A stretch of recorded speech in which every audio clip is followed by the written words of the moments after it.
Hey everybody, welcome back to Ice Cave Radio. Your host Doa here, along with CHARM3R, your other host. And it's a very special week because Shadows of the Galaxy is finally out. We've been opening packs, we've been playing the pre-releases. Some stores have had local events already. Mine's coming up tomorrow, but last week we kind of played with our old stuff and some of the pre-release stuff. CHARM3R's got some OP packs to open. I couldn't help myself and I opened all mine immediately. But, before we get started, CHARM3R, there's something very important we have to address.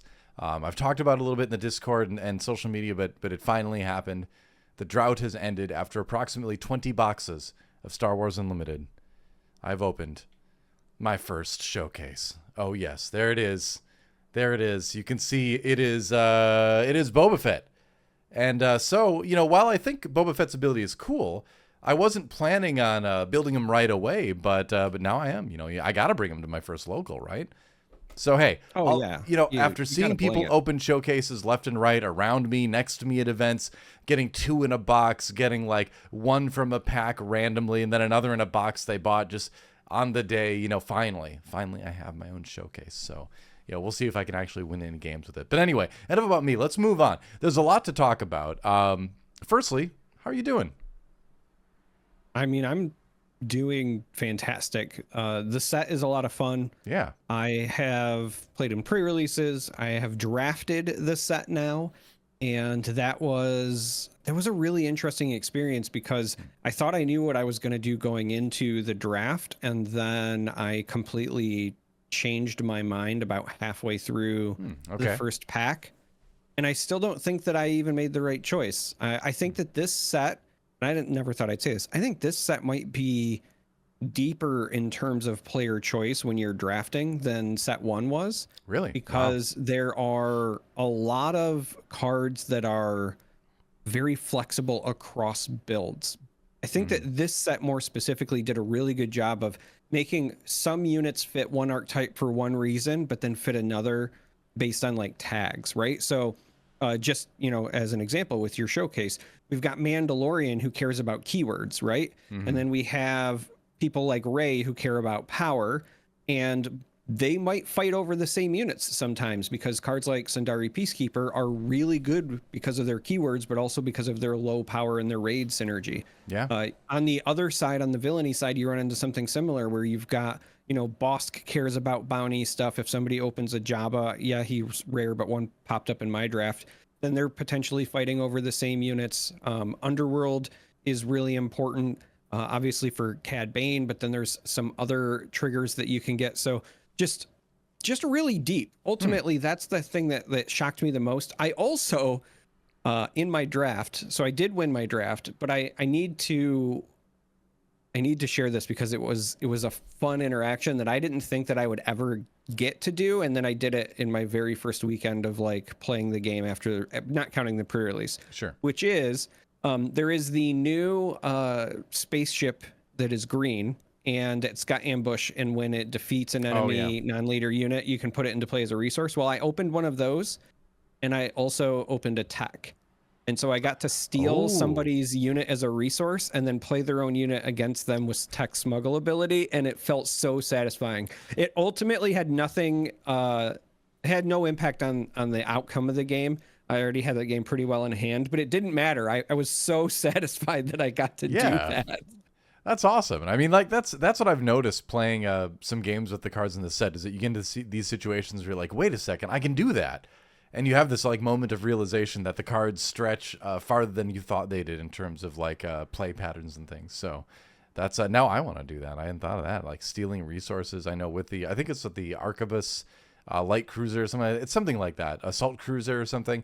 But it does steal a resource from the opponent. So yeah, I suppose if tech was out, you could just start playing their own stuff. Yeah, so that's an option. And then somebody had pointed out to me, nobody opened one, so it wasn't available in the draft, but somebody pointed out DJ, the legendary, also allows you to take an enemy resource. So again, with tech, you could take a resource and then play the resource. And then if DJ goes away, you never have to give it back because it's not in the resource pile, it's out in play. So there's all sorts of fun stuff that I learned already in the opening weekend, and I'm dying to deck build around it. Yeah, I saw someone on our Discord, I believe it was, talking about playing a capture card on like a turn 4 or something like that, and then sneak attacking Dryden Voss out, because he just lets you then play that card that is captured, and who cares if he dies at the end of the turn, because you basically are up another unit anyway for cheaper. So getting Dryden Voss out earlier after some of the cheaper capture stuff is a pretty neat idea. So there's a lot of cool stuff coming out, and we're only just scratching the surface. It's only the first week of the set, but already a lot to talk about. And a preview for later in the show, you and I have each brought a week 1 deck, kind of the prototypes of the decks we're thinking of bringing to our locals this week, and we'll talk about that a little bit later. I'm sure you out there have a lot of decks you've been experimenting with as well. But before we get there, we gotta talk about a few other things first. The first one, namely, is we teased it on an earlier episode. I was wearing it, but now you have a chance to wear it as well. That's right. You can go to icecaveradio.com, click merch, and get yourselves the Keep Twin Suns casual t-shirt for a paltry $22. It's got a QR code on the sleeve too. So when you're at an event looking snazzy with it, people can be like, "Where's that shirt from?" And you're like, "Well, there's this podcast." Just scan the QR code, and you can join the Discord. You can listen to the podcast. You can see all that kind of fun stuff. So I love that we've got that on all of our shirts too. That's on all of them. But like I said before, when I was wearing mine, we got to keep Twin Suns casual. None of this competitive Twin Suns shenanigans. Constructed Premier is where the true competition lies in this game. Twin Suns is meant to be fun, so let's keep it fun. That's the platform I'm going to run on for president of Ice Cave Radio, and so here's a shirt to help support that platform. So go grab it if it tickles your fancy. Otherwise, just keep doing what you're doing. It's okay. You don't have to get it, but I think it's pretty cool. What do you think, Charmer? I love the shirt. I am definitely ordering one for myself, one for Stark. We are going to wear them. My local game store has actually said that at least once a month they're committing to doing Twin Suns, if not more.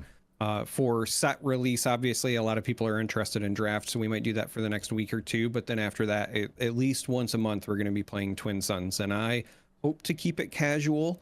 I also signed Stark and I up for a Twin Suns pod at Gen Con this year, so we're going to be enjoying it there. I can't wait to take the shirt with me, wear it at the convention. I think that'll be a great way to advertise it. But I would like to give you credit where credit is due, sir, because usually it is me who does the weird puns and things like that. And the choice to price the shirt at exactly $22. That's 2 twos for Twin Suns. Not my idea, I will say, but I didn't even realize that until you mentioned it too. That's our guy over at Very Good Embroidery, the company that's helping us out making all this great merch as well. If you go to the merch site, they have a link there too. So definitely check out that company as well. Obviously, they make good shirts. So not my idea, but it does make a lot of sense, doesn't it? Yeah, I should have just claimed it, but I'm just too humble and Midwestern to do that, I guess. But anyway, go pick up the shirt. It's available now. It wasn't before, but it's been out there now for a couple days. So go grab that if you do so choose. Now, moving on, we actually have some news to talk about. That's right. There was actually a pretty important stream that happened earlier today from Fantasy Flight Games talking about organized play and kind of the plan going forward with that. I was able to watch it and take notes. Charmer actually works for a living, and so he was trying to catch a little bit of it later on after getting back from the office, but you saw a little bit of it. But I just kind of want to go through the points that I've got here, and we can sort of discuss those really quickly before we move on to the decks that we'll be looking at as sort of the meat of the podcast today. So initially, what we learned today is that there will be a season 0 for competitive play. They're not going to use points, nothing like that. This season leads up to the first Galactic Championship, but it's more positioned according to them.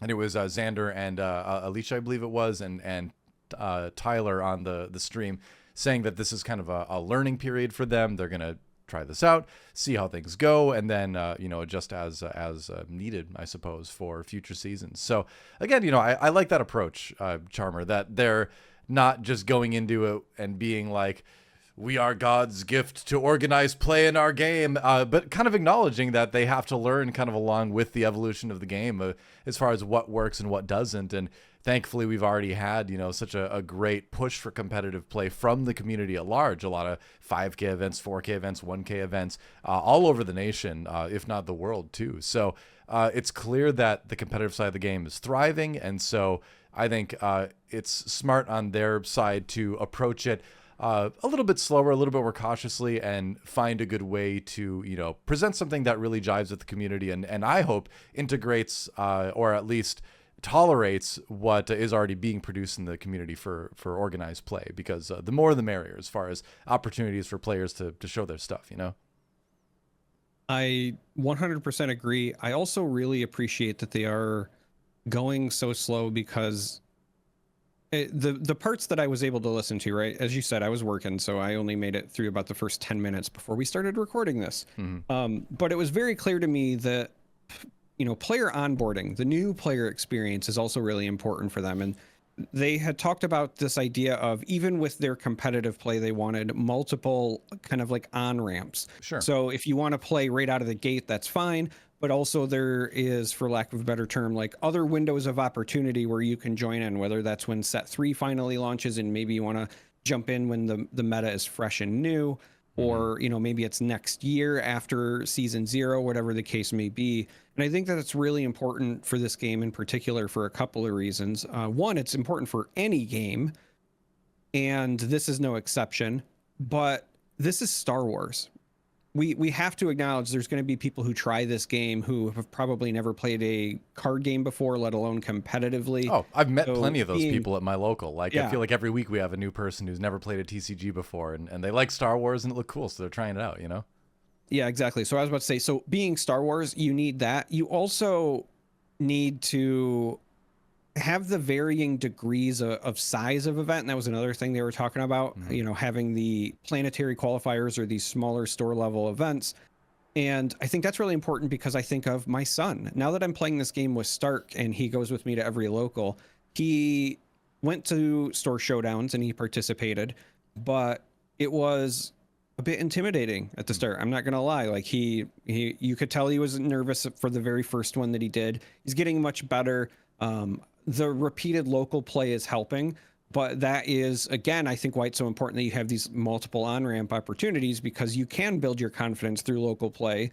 And then when you want to make your first foray into a bigger tournament, doing so locally where you already have that confidence, I think is important. So I just really appreciated their approach, knowing that this audience is, say, different from maybe other competitive card games because of the intellectual property attached to it.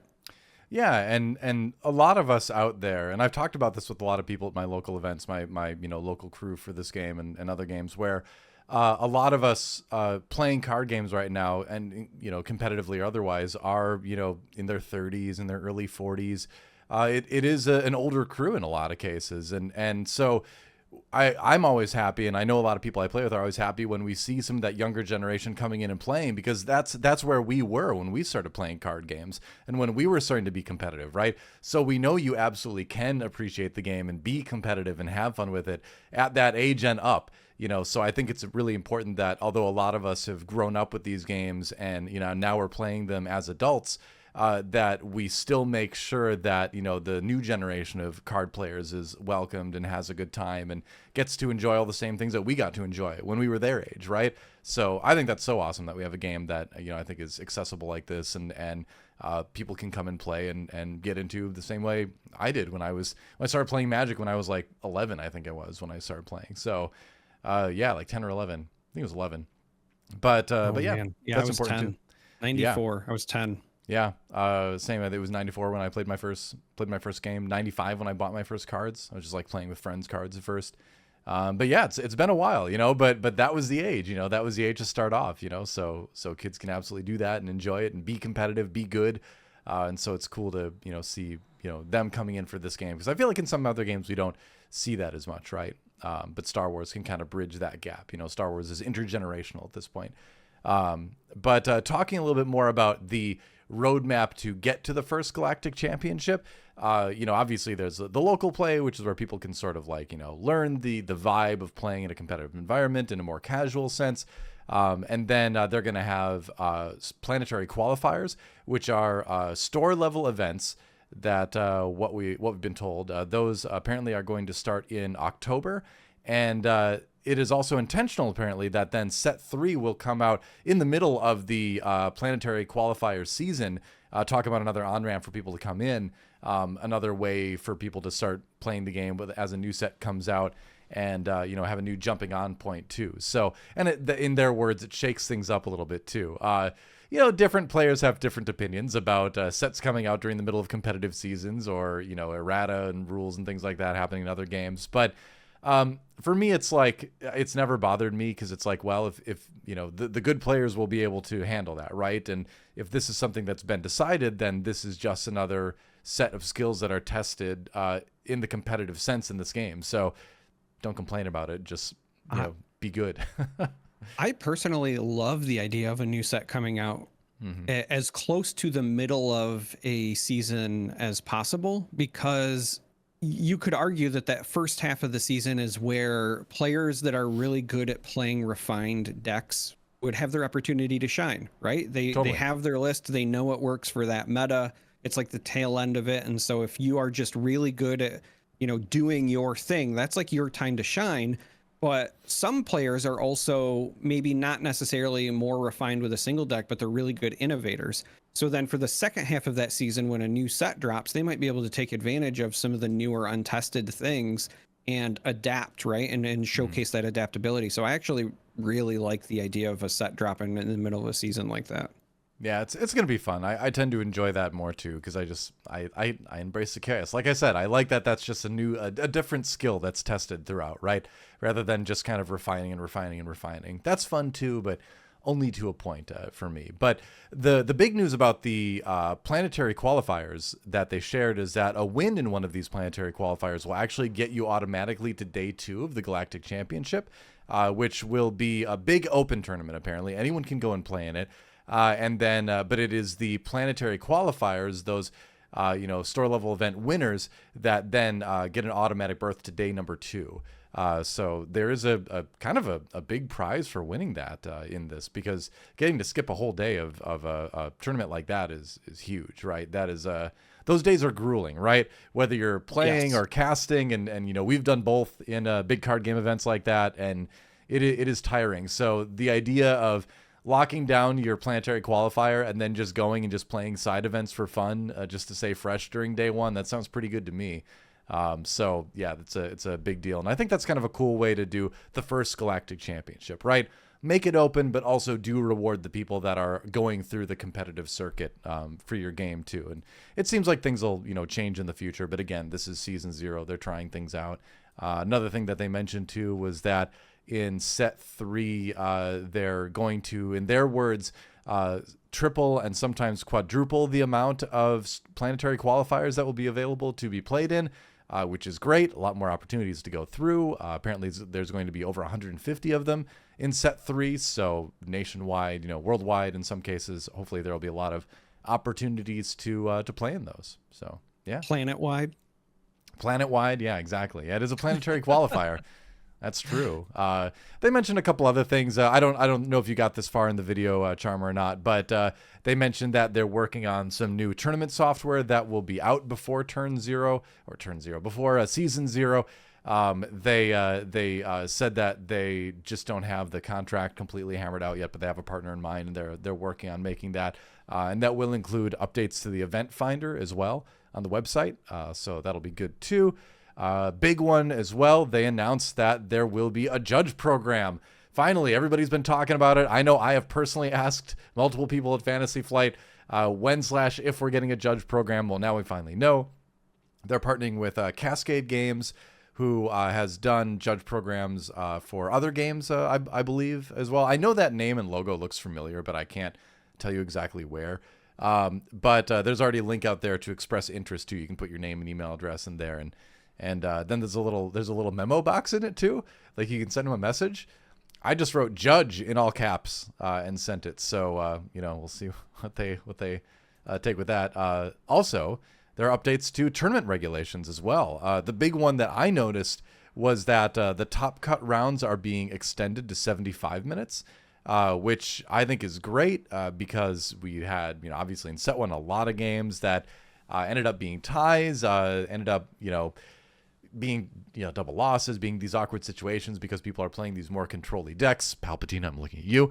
And that's not going to change, right? Those control decks are still going to exist, and it does take a lot longer to get those best of threes done.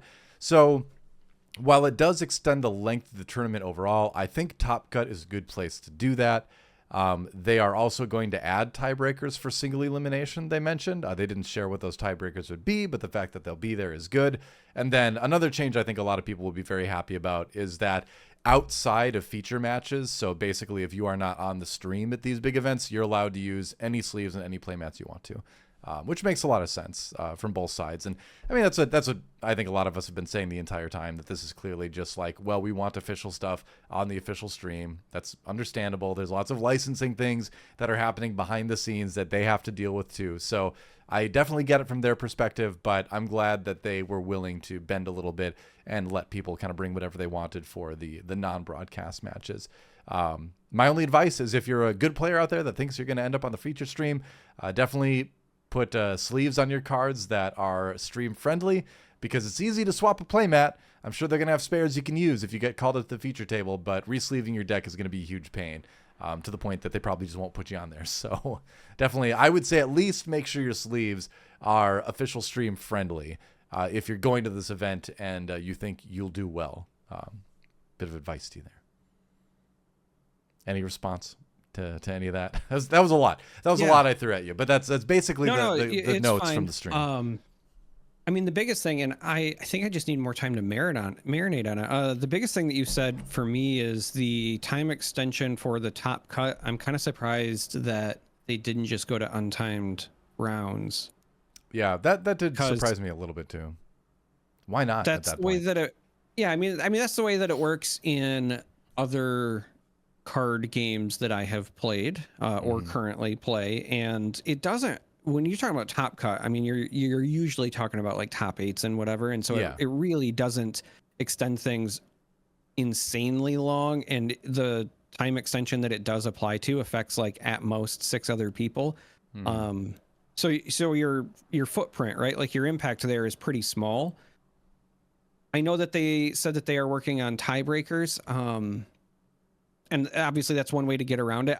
It makes me nervous. I reserve the right to just hold my judgment until I see the tiebreakers, because obviously, in my opinion, they have been fantastic at everything else that they've done so far for the game.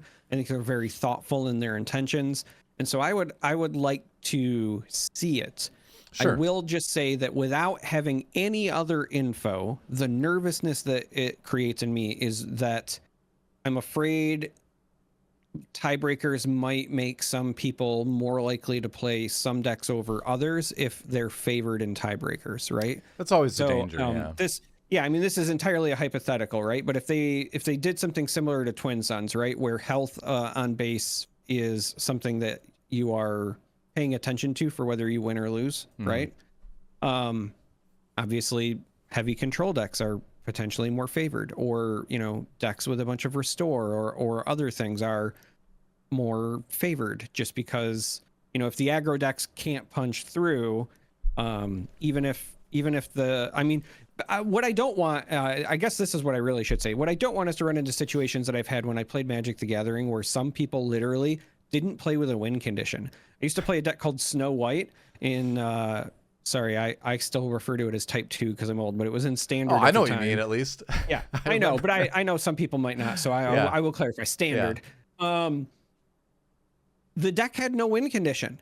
Like the win condition was that your opponent conceded either out of boredom or that you would slowly deck them, but it didn't run like a lot of mill cards. I think it literally ran like 1 in the entire deck, and it just didn't die. Like that was all it did.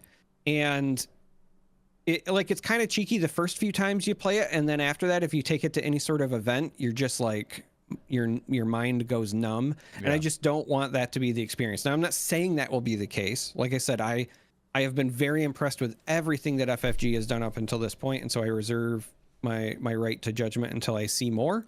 But that is my immediate concern, is that my experiences in the past with certain tiebreakers, because that was the other thing with that deck, is like in a best of 3 in Magic, if you win the first round and then you just stall out for, you know, game 2 of the round, excuse me. If you win game 1 and then stall out game 2, you still got the match win because a 1-0 still took the match, right? So Sure. that was literally the game plan. You just did that. I just don't want that to be the play experience.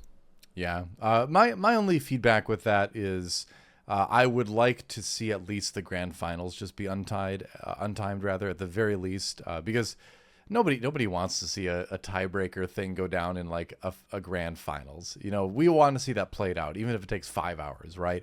And it won't. So I would say at least consider making the grand finals untimed. I would prefer at least the top 4, but at the very, very least, the grand finals, in my opinion, must be untimed. But we'll see what they do. Obviously, time to revise. You know, they've been very open about the fact that they are trying these things out and they're open to changing things if the need arises over time. So we'll have to wait and see, I guess. Yeah, but that's about it for the stream today. Very information dense stream, but a lot of good stuff in there. And I think a lot to look forward to when we get to organized play a little bit later this year. And what do you got there? Speaking of organized play, did you open a pack just now? Yeah, I did. Oh, yeah. Because I got 3 to get through. And so I got a Pike Sentinel, a Grogu, and Remnant Reserves, but not foil. Oh, rip. Rip. What's the next Almost one? rip. It's just RP, Remnant Reserves. No, I guess it's not even RP. No. I can't read. It's RR, but nobody's counting. It's okay. R. It's the pirate card. Yeah.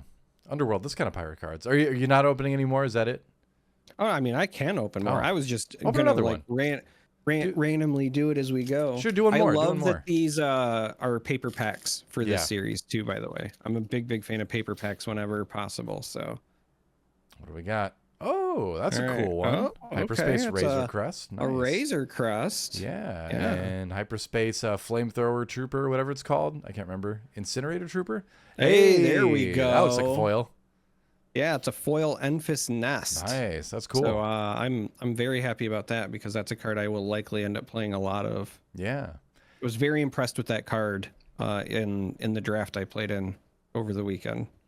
Strong cunning ambush card for sure, but I was playing. I guess I should add context. I was playing Fennec, and it turns out when all of your cards technically have ambush, it's pretty good.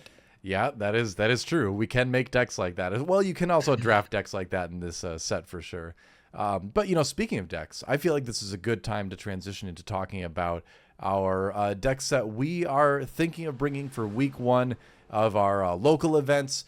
Obviously, it's the first week where we can do full set 2 decks, or at least have access to all the cards potentially. And so we've both prepared a deck to talk about. And, you know, will these be the exact list we bring this week? Probably not. Still testing needs to be done, but I think this represents a good framework of where we're at for a couple decks here. So I'm excited to talk about it. We don't need to see this shirt anymore. Get out of here. Get out of your shirt. But go buy it. Let's take a look at your deck first. You ready to talk about it? Yes. All right, there we go. Ray Store is what you've called this. Tell me about this double vigilance Ray deck. You know, speaking of decks that might use base health as a tiebreaker, from the moment that Ray was revealed, I said to myself, I'm going to build something where the game plan is to just not die. Double vigilance, double blue seemed like a good starting point just because I think vigilance is an incredible card. But what really sold me specifically on wanting to at least try out double vigilance was actually 2 other cards that are introduced here in set 2. The first one is Kuil. So the way that I have constructed this currently, again, subject to change, but currently in the main deck, Kuil always draws you a card with his trigger. Everything has blue, and you've got a blue base. So if he turns sideways to attack, you get an extra card, which is pretty fantastic. If you go to the sideboard, you have restock for long control mirrors and tech. Both of those cards are kind of for the mirror or other control matchups. And so in those cases, Kuil might discard them, but your chances are so low, it's not that big of a deal. But the other card that I wanted to experiment with, and I might actually try jamming it into the main deck. I didn't have the courage for this, so right now it's just 3 copies in the sideboard. But the second chance legendary, where when something dies, you get to just play it again for free, feels incredibly strong in a deck like this when you have so many cards that are either hard to get rid of to begin with, or they have such a huge when played ability. And because this doesn't just put it back into play, it lets you play it again for free. You do get the when played trigger as well. So some of the thought process I had was, you could bring it in and, like, worst case scenario, for example, you could play the, village protectors. And then if on the next turn you slap that on them, now they have to go through the shield, the 2/2 sentinel body, and then you play it again, and then they have to again go through the shield and the 2/2 body, etc. But the more impactful plays come later in the game when you could play it on an Obi-Wan so that you get his when defeated trigger more than once. Mandalorian, Luke is a big one. Redemption probably just outright wins you the game some of the time. It's just really impactful. I just feel like it's also going to be better served against slower decks. And so I was trying to have the main deck be more suited for either aggressive decks or more mid-rangey decks. Now in the main deck, it's a lot of things with low attack, high health, because that's what Ray really likes, and a ridiculous amount of restore. So obviously we have the turn 1 Moisture Farmer play, but you do also have the restored arc. I'm also really kind of excited to play around with the Distant Patroller. Yeah, looks good in this deck. Everything is blue in the main deck, so unless it's by itself on the board, you're always going to get that shield token. It's also small enough that Ray can buff that as well if necessary. Regional Governor, I think, gets a whole lot better when you can start throwing experience on it with your leader, because it makes it more durable. And then you've got, like I said, Kuiil, who's always drawing you cards, has Restore. Yoda draws you a card when he dies, has Restore. You can buff him. The new Mandalorian ship that has Sentinel for 3 and then gets Concord the +2 dodge attack. interceptors. Yeah. So that, because it gets the bonus when defending, when it's not defending, you can still buff it with Ray. So that thing can get to be obnoxious out there as well. Village Protectors, there's obviously Make an Opening, but there's also the new Force card. Those will eat through it, but otherwise, more often than not, it's going to take either more than one card or a more costly removal to get rid of it. So like if somebody wants to use a takedown or something bigger than that, then that's fine. Kanan, your secondary win condition in this deck is obviously decking your opponent. Kanan helps with that. He also has the pseudo restore. Vigilance is just a heck of a card. Running 1 copy of the forces with me, just because you have a large number of force cards in the main deck, but also the experience tokens are good. And if you do get to give the shield, it's just more fodder for Rose Tico.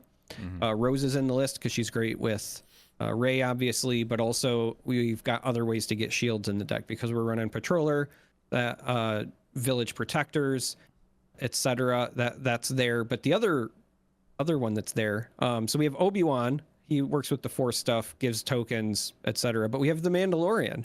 Now, obviously, he's meant to work with Grogu, and we are not running Grogu in this list, but we do have a fair number of decent 2-drops. A lot of them have Restore, and if Mandalorian can heal one of those up and then give it 2 shield tokens, that means that Rose can also then like turbo power those, right? So you could take a 2-drop and then with a combo of like Rose and the Mandalorian there, suddenly turn it into a 4-5 or even bigger potentially. Yeah. And Mandalorian gives 2 shield tokens. So when you use Rose's ability, there's still 1 shield token left over. 2 Rivals Fall, just because, believe it or not, we're not running a lot of removal. So we have the 3 copies of Takedown. That's standard. But 2 Rivals Fall is really just replacing where I would put Vanquish in this list. It's for the things that are just so big that you don't know how to deal with it. Yeah, makes sense. But also dealing with big things, we've got Luke Skywalker, has Restore, has great ability, enough said, and then 2 copies of Redemption. The Redemption is mostly there just to be a top-end space unit. I would be surprised if you ever have to like emergency heal for full with this, just because of the amount of Restore. But I just wanted something that was still practical, big in space, has, again, relevant stuff with the Sentinel, etc. So yeah, that's the main deck. Sideboard is just 3 copies of Tech, 3 copies of Restock, 3 copies of Second Chance, and a 3rd Rival's Fall. All of those, like I said, are more geared towards stuff, you would bring those in if you were playing against other control decks, or more like mid-rangey decks where you might have more time to set stuff up, etc. I like it. It looks horrifically annoying to play against, but it definitely will do its job well as far as the restore side of things goes. And stuff like Concord Dawn Interceptors is just such a great card. I mean, that's going to be in there forever. Moisture Farmer is huge now. So I mean, yeah, like you can't really argue with a list like this.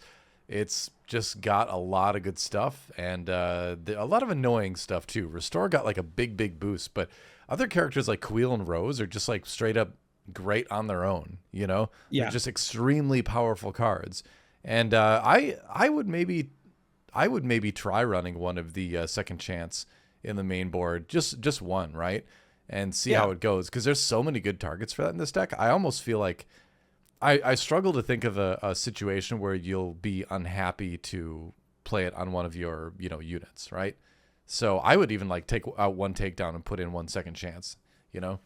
Yeah, I could see either a takedown or even just going down to like 1 Rival's Fall in place. As well. Mm-hmm. Or it could replace the Forces with Me, but I also kind of like that. Like I said, it's just hard. Mm-hmm. Originally I had 1 in, and I think I was only on 2 Distant Patrollers. I could see that as well, just because even though that card is still, I think, great in this list because it's always on as long as you have another unit, you do still have to have another unit, so it's not like a true turn 1 play. Mm-hmm. So in that regard, I was like, well, maybe we can cut that down and then put the Second Chance in that spot as well. Yeah, that would work. What do you think is I've got some ideas about what this deck might struggle into, but what do you think it might struggle into, first of all? What are the matchups you're not looking forward to as much? I mean, obviously I don't have like hours and hours of testing on it, but the things that I am thematically, I think, the most scared of are discard heavy decks, specifically ones that make me discard. Yeah. You've got some draw in Yoda, and then Queel can be a powerhouse for drawing you cards. But for the most part, you don't have a lot of ways to quickly refill your hand. And so if you're playing against somebody that, maybe hits you with a Spark of Hope, or on the villainy side, they have the new 2-drop unit that kind of is pseudo discard. We have that new 4-cost card that makes somebody discard 2 cards just straight up. Cunning, the legendary, I expect a lot of double cunning decks, that can make you discard. So anything where they are, because all of these are pretty resilient units, but if they can just get rid of the unit before it even hits the board, aka make you discard it, then that's where I would envision this struggling. This is one of those decks too where like Waylay is a potential problem for it, because you don't have a ton of units in here that have strong when played specifically. They kind of have to be out there and they have to attack to really start giving you a lot of benefit. So Waylay is a little bit better here because then you just have to straight up play it again. You just didn't get anything out of the card the first time. And sure, they're paying 3 for Waylay, but if you get like your Obi-Wan waylaid and then they get to go an entire round of attacking through where it would have been, that can be annoying, that type of thing. At least from my experience, I feel like when I see a deck like this, I'm like, I'm not, Waylay is a little bit worse for me here than other things. Obviously, upgrade hate too. Getting rid of an XP token at the right time or getting rid of a shield token at the right time can really change the course of the game. But I think a lot of decks are going to just have a really hard time getting through the enormous amount of restore that exists. And things like Vigilance, you do have a good amount of removal in here too. Vigilance also counts as removal, right? Early on, the takedowns, the Rivals Falls, I think are really solid. And then like this honestly reminds me a little bit of the Jin Urso list that I was playing, because it's just the key is just to have a lot of high health stuff that's very difficult to remove. And then what does that high health stuff gets to do? In Jin Urso, I was doing a lot of upgrading on it, right? Where they would become these very tall powerhouse units, right? But it had a lot of the same cards. It had the Kanan, it had the Yoda, it had the Lukes, Obi-Wans, Vigilance, the Forces with Me. a lot of that same stuff where it's a good amount of restore plus units that are very difficult to remove. And it was effective. It was surprisingly effective. And this is just like obviously a much better version of that type of deck. So this is going to be, I think you've built a very strong deck. I think you'll do well with it this week. Yeah, I don't disagree with you on the when played. One of the things that I was really trying to make work, but I felt like it was almost overkill. I was wanting to jam in Devotion and then pair it with Fen Rao. So like the idea was instead of Obi-Wan originally, I had Fen Rao, and then I think originally like very I'm talking very first pass at this list. I also didn't have Distant Patroller, so like that was Devotion, and then Obi-Wan was Fen Rao. And so like the idea was I could either slam Devotion on some of these early units for just turbo restore, right? Like a Devotion on a Moisture Farmer just means like you either kill the Moisture Farmer or I take no damage for the first like 4 or 5 turns of the game. But then I liked the idea of, okay, if you play Fen Rao and then you just put a Devotion on him for free, you also give something -2/-2. I would consider maybe trying to fit in Jedi Lightsaber by that same token, right? Because that's just an upgrade that's going to be so good on so many of your units, right? Yeah. That's you've got a lot of Force stuff, but then if you just make the Moisture Farmer, as an example, suddenly a 3/7 with a Restore 2, that's it's pretty good.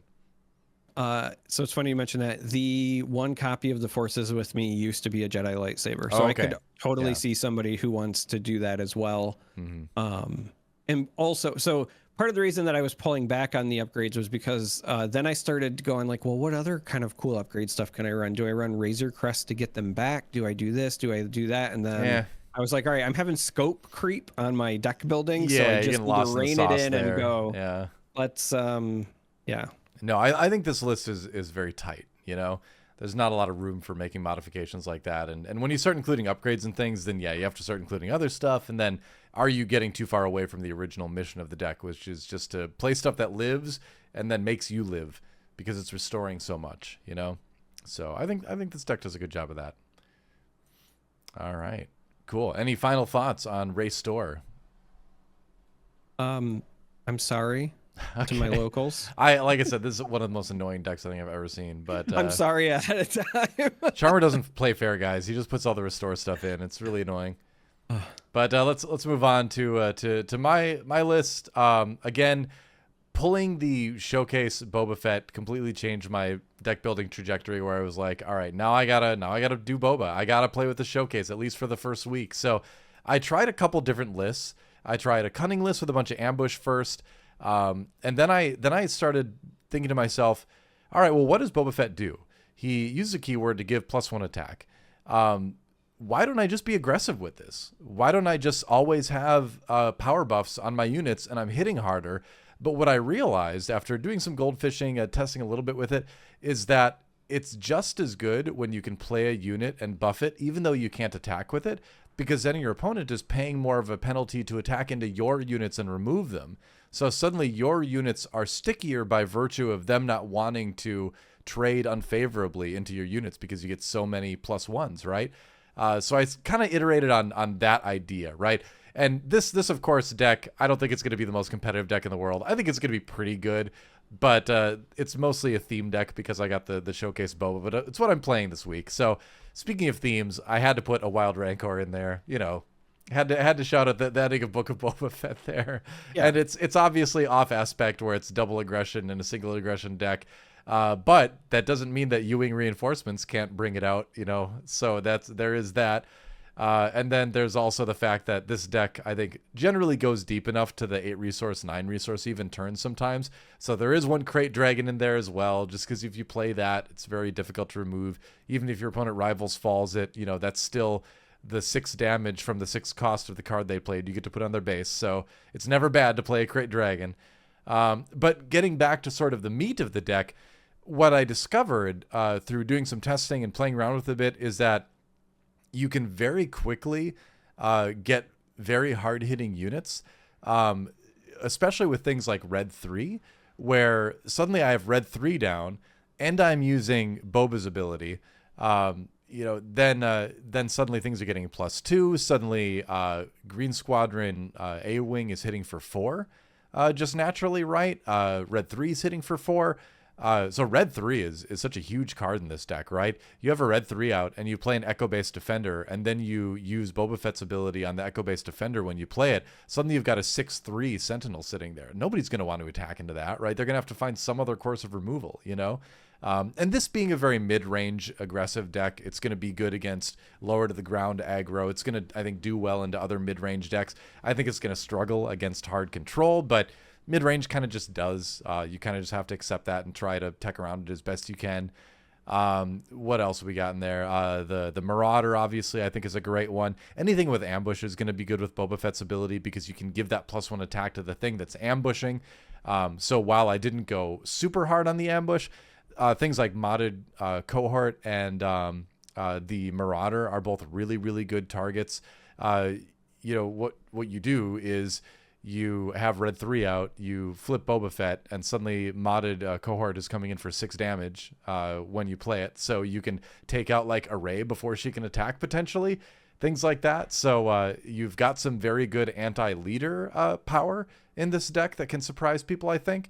I put Spark of Hope in there because a lot of times your early units are going to get attacked into. It is an aggro deck. They're going to want to remove your units. So it's perfectly fine taking a turn to just ramp because, again, this deck isn't super concerned about getting a ton of damage done in the first couple turns. It's more concerned about controlling the board and then, you know, kind of overwhelming with heavy damage to them in the mid to late game.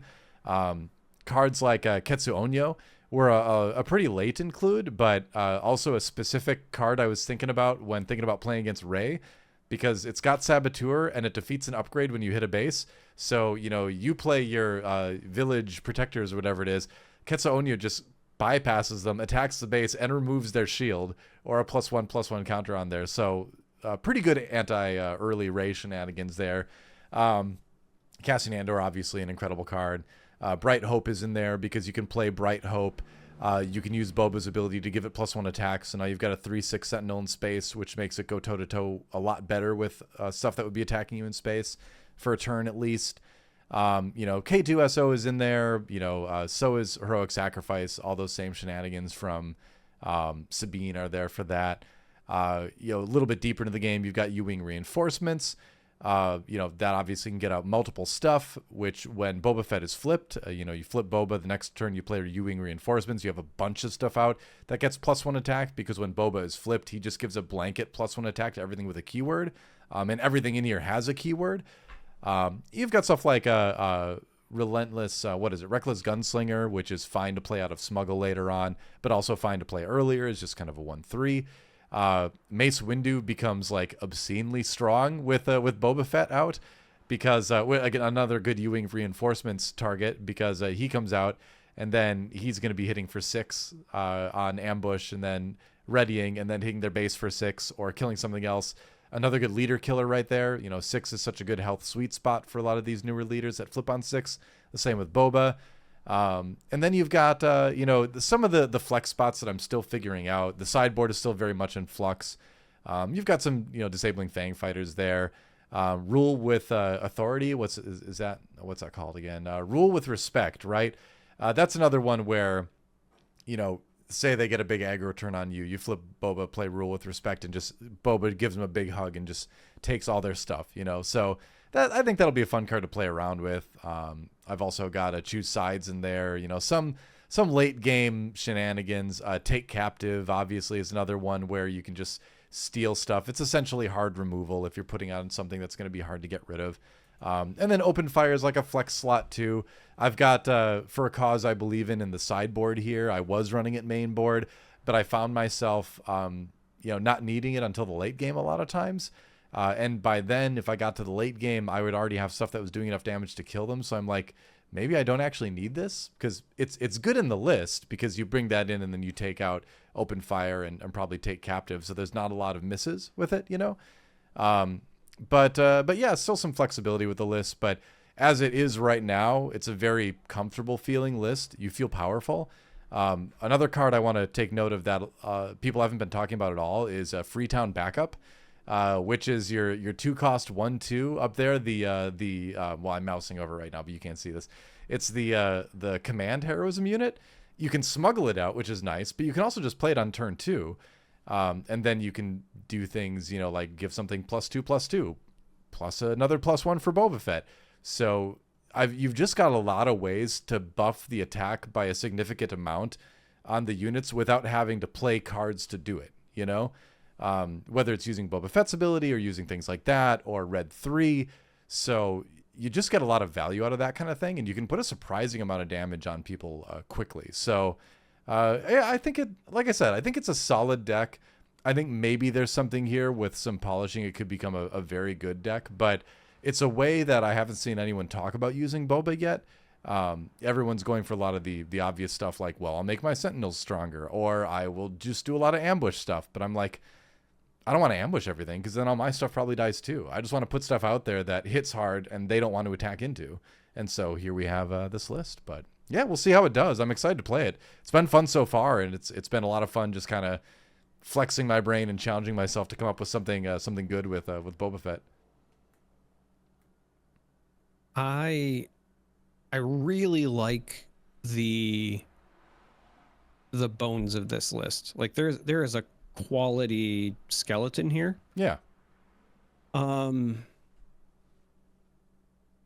There are very few things that, like, if I was approaching this, there are very few things that I would change. Mm-hmm.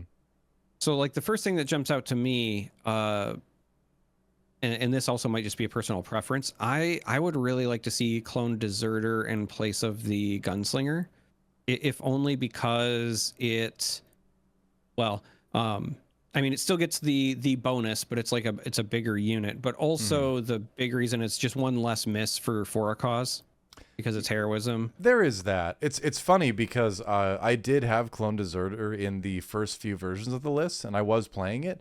But what I ended up finding was that it just wasn't that great after like turn 1. Like if I didn't play it turn 1, it would just go in the resources, right? Whereas Reckless Gunslinger got a lot more use the whole game long, where it's a good turn 1 play, but it's also a great thing to just like play out of resources to do the final damage to kill somebody too. You know, it is direct damage to a certain extent because it does 1 damage to each base. Yeah. So I totally get what you're seeing with Clone Deserter, and Clone Deserter might go back in this list. I was running it for a while, but I just feel like I wasn't getting enough value out of it. But it's a good call out. So it's interesting just because, like, I think if you end up cutting for a cause, then Reckless stays in, right? Mm-hmm. It's just one of those, like, if you're ever straddling a position where you think you're going to end up running for a cause more frequently, then I think just reducing your misses, because what you had said before was like, okay, you cut the open fires and probably the take captives when you're boarding, and then you reduce your misses. But if you just make that swap, then you have no misses, right? Like that's a pretty good feeling. The only other thing that jumped out at me, so I actually really like choose sides. That card has been growing on me. You did the Rancor thing thematically. I just really want. No, here's the thing. I really want you to have 1 Darksaber in the list. Like that's what's missing for me. Yeah, I thought about that, and it's definitely something I could put in there. I mean, you've got Ketsu, you've got obviously Boba Fett.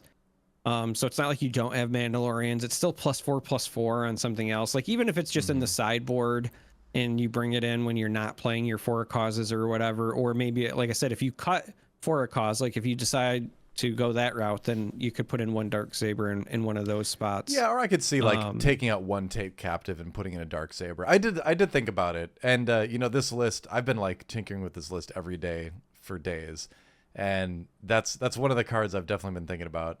It's not bad, but the reason it's not in yet is there's just not enough Mandalorian hits, and I felt like as a stat stick, it just gives my opponent too much time to respond. But I do want to put it in because I love that card. So trust me, I've been trying to find a way. Maybe I should just do it. Maybe you're right.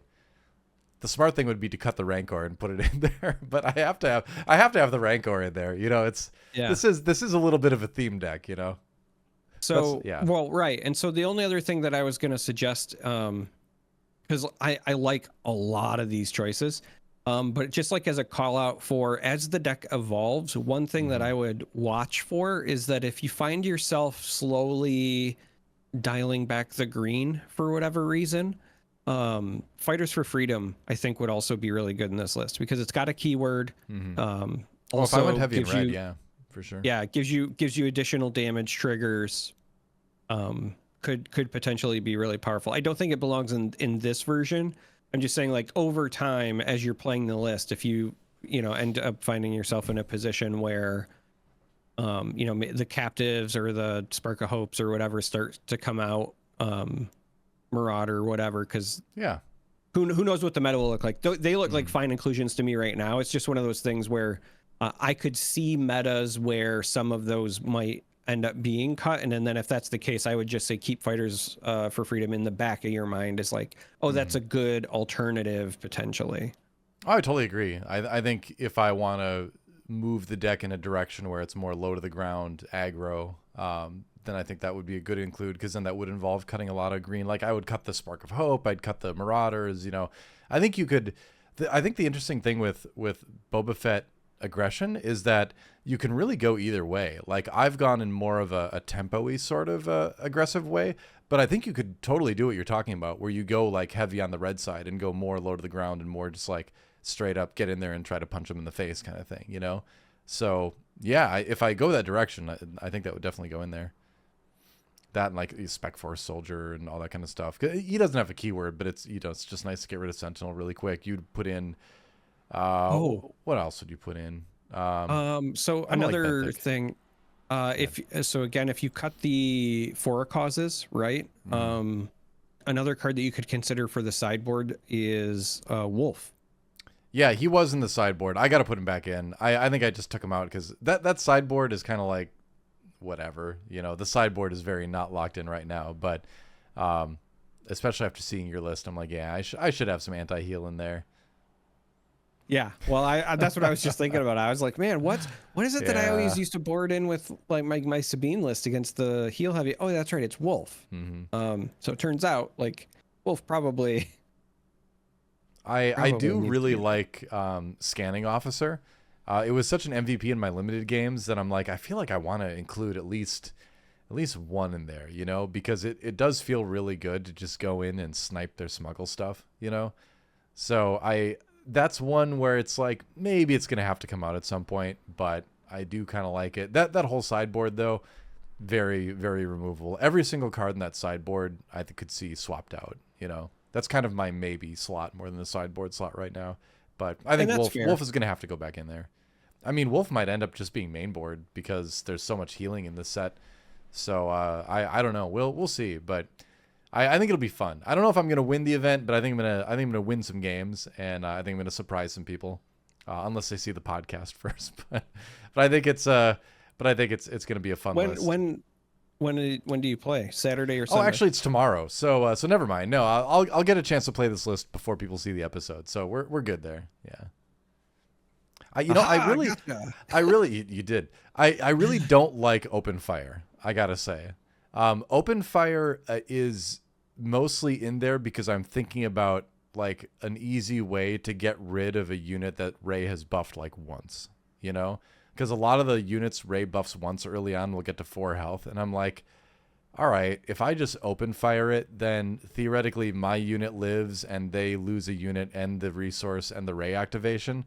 So I feel pushed to include open fire, but I don't like it. I've never liked that card, but I kind of feel like I should include a couple. I'm going to say something out loud, and it's going to result in you cutting open fire. All right, go for it. Are you ready? Yeah, I'm ready. I don't want to run it, so please do. Open fire doesn't kill a moisture farmer. Yes. Okay. Well, the thing is it does kill. If it's a card that can't even kill a 1-drop, don't run it. Yeah, that's fair. Yeah.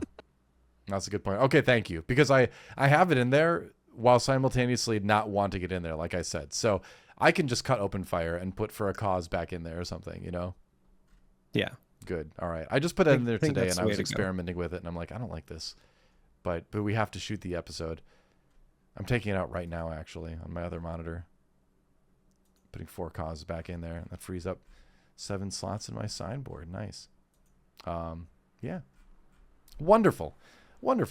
And having played Sabine Cunning a bunch, I'm not going to be too tilted by For a Cause missing once in a while.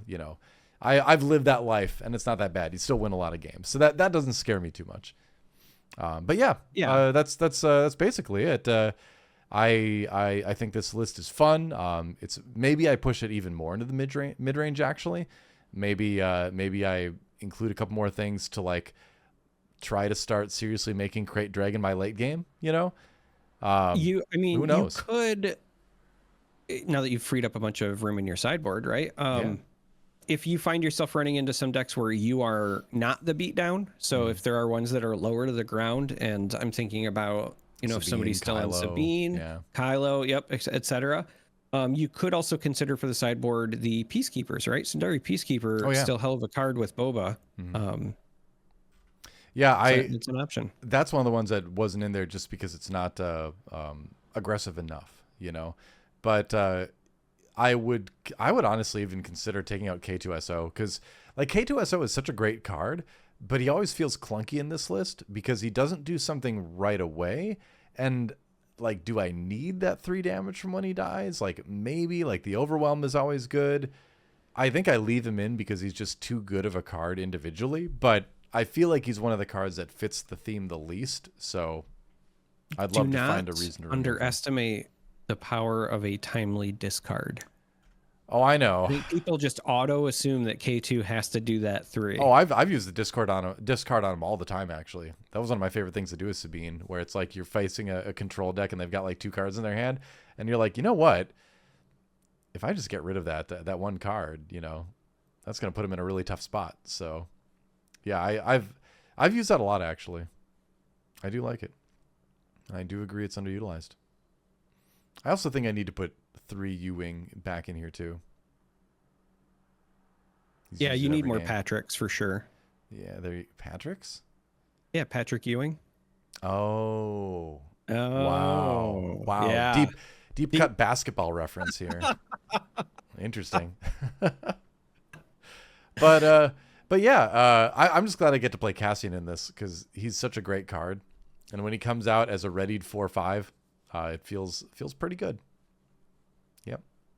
Or 5/5 with he's really good. You play him when Boba Fett is on the board and you have red 3. I'm telling you, man, like the turns, this deck, like when I start having turns where red 3 and Boba Fett are out, I'm like, oh my gosh, everything is hitting so hard right now. Like I can just trade with whatever I want, or I can just hit the base for like a ton of damage.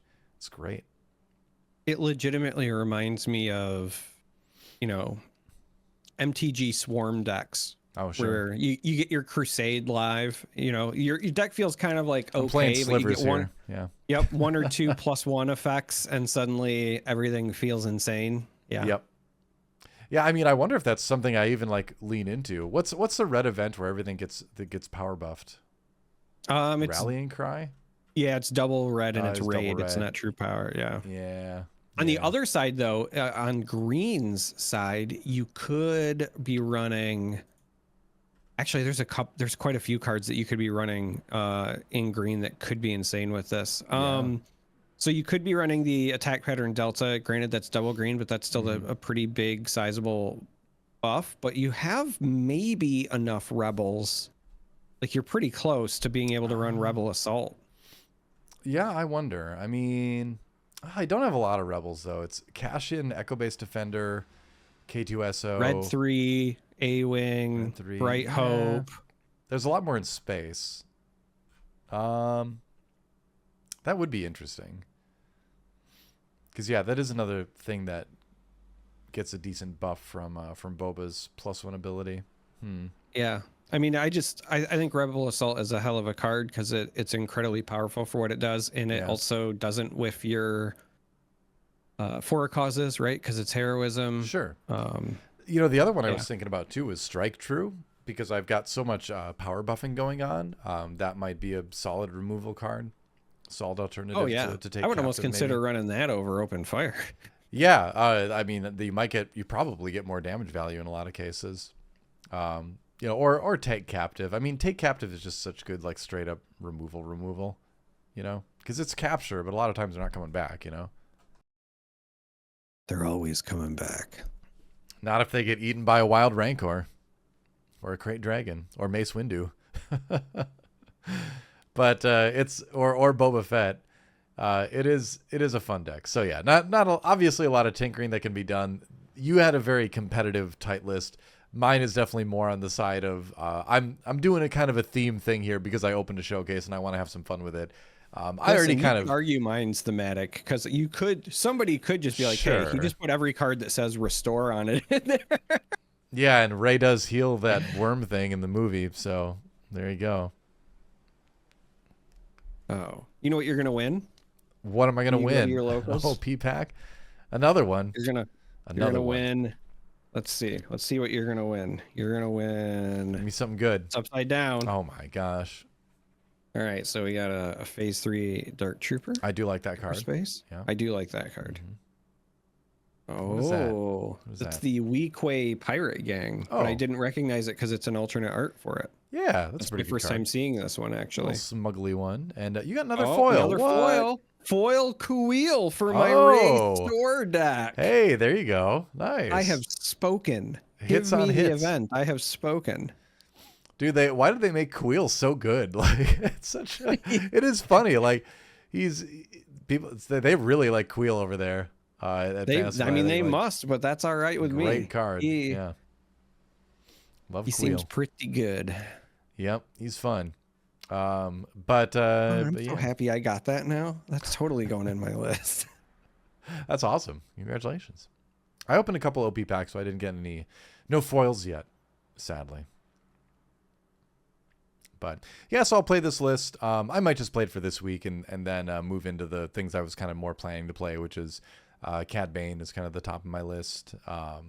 Things like Double Cunning Boba is actually really fun, like old Boba, which is actually younger Boba in the lore, but you get the idea. Older in the card game, younger in the lore. And then things like, honestly, I want to try out the Mandalorian too. There's so many decks I want to build in this game right now. It's going to take a lot of weeks of I think events before I finally settle on something. But this will be a fun place to start. That's it for my list. Go ahead and go build it if you want to have some fun. And I just like crate dragons. I feel like I should make a lot of lists that just get out crate dragons. I want to play crate dragons so bad. The problem is I'm struggling to come up with a lot of red lists that want to go late enough. So far, the best candidate is I've been slowly brewing a Bo-Katan. I was going to say, yeah. What if you go Jabba aggro? Well, so yeah, that you and I were talking before we started recording. Yeah. I do have that Jabba red list where it's some of the red bounty hunter interacting options. That could work as well. That actually might be... I think that would be pretty good, actually. Yeah, that actually might be pretty good because then you also get access to the ramp. And obviously, DJ Death Star is still a insane card, so... Yeah, because you also have the ramp bounty, too, so you do ramp very quickly with that. But we are missing the obvious one that already exists, which is that Han Solo list. That gets to Crate Dragon, gets to everything very quickly. That list it's very fragile. It doesn't have anything in space, but you do get to the expensive stuff extremely fast. So I might try that one. Started brewing with the new Han Solo, but you know what? Han Solo, like Crate Dragon, doesn't care if it takes 2 damage to come out. No, one cheaper. You know what I mean? Like, does not care. So the play with that deck is you Han Solo out a Reckless Gunslinger on turn 1 for 0. It dies, and then you do a Spark of Hope, and so you get to ramp on turn 0. And then next turn you play like a Recruit or something like that, or just a big unit. But basically that deck very consistently ramps quickly to the point where you're running like Wrecker, Reinforcement Walker, Crate Dragon, all that kind of stuff. Marauder also, because your stuff is dying quicker because you're doing damage to it. So Marauder hits a lot as far as putting a resource into play. Yeah, I can see that for sure. Yep, it is an interesting one. I could see that for sure. I will definitely have to take a crack at that. But yeah, the new Han Solo is definitely something that I wanted to mess around with too. And Crate Dragon might be the way to go. Yeah, you can put a price on your head on somebody, and then you can Han Solo out a modded cohort for cheap, and then hit them, kill it, and get another resource that way too. So it's just got a lot of ways to like very consistently generate extra resources. And then you just on like the fourth turn, you're playing Crate Dragons and stuff. It's kind of wild. Like I said, I think it's kind of a fragile list, the one that's been going around, but I think it could be fun. You know, it would be kind of funny if the list that ends up like running endless legions, the 14 cost legendary, is actually a Han Solo ramp list. Like that would actually be kind of funny to me. You could, like, I wonder if you could even incorporate that into like the old Han, you know? Yeah. Maybe just run one of them. I've definitely had games with that. Although the old Han list, the old Casino Han, the good Casino Han list, like the game is over way before you get to 14 resources because you just crush people. That list was just unfair in set one. Like that's the only list I ever saw where I was like, okay, that's broken. But not a lot of people ended up playing it, so you missed out. I won a lot of games with it. Or did I? I don't know. Depends on if you like winning or not. Yeah, maybe it'll make a comeback. I've already seen some people brewing new versions of that, but with Maul, new Fennec. Yep. Yeah, you run like Maul. The 7-drop Fennec is really good in that list. Oh yeah, you're constantly stacking. You can stack stuff into your discard pile. The only tricky thing is then you probably cut home one because you don't have as many, and maybe because you want C3PO2 because you want to just be able to blind pick 3 because like half the cards in that deck are 3 cost. But anyway, we're getting into a whole nother second podcast at this point. We should probably end this episode, but it's obvious there's a lot of deck brewing to be done. We would love to see all your lists as well, so definitely jump in the Ice Cave Radio Discord. Go to icecaveradio.com. You can find the merch, you can find the Discord, you can find our past episodes. Go check all that stuff out, and come join us in Discord. We've got 400 something people in there, lots of conversation going, and everyone's great. So yeah, we'd love to have you there too. Until then, any final thoughts, Charmer? Or are you ready to do the line? May the force be with you.